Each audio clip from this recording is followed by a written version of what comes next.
Welcome to our channel. Today we how to connect Zapier to send EV charging alerts. Start by logging into your Zapier account. If you don't have an account, create one by following the on-screen instructions. Once logged in, click on the Make a Zap button in the top right corner. In the Trigger App search bar, type and select Webhooks by Zapier. Choose the Catch Hook option as your trigger event. Zapier will provide you with a custom webhook URL. Copy this URL for later use. Next, open your electric vehicle charging app or service. Find the Settings or Integrations section within the app. Look for an option to add a webhook or notifications.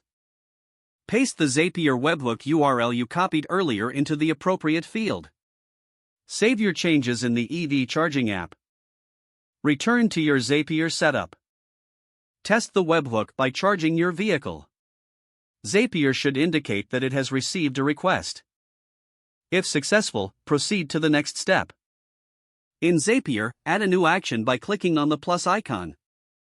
Search for and select the app you want to use for sending alerts. Common options include email services, SMS, or messaging platforms. Choose the appropriate action event based on how you want to receive alerts. Map the relevant data from the webhook, such as charging status or location. Customize your alert message to include essential information. Test the action to ensure that the alerts are sent correctly. Once confirmed, name your Zap for easy identification.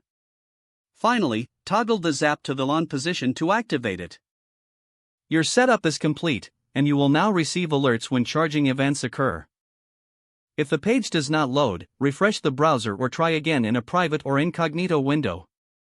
Make sure you are using the correct email address, then retype it carefully to avoid small typos. If your password is not accepted, use the reset option and create a new strong password you can remember.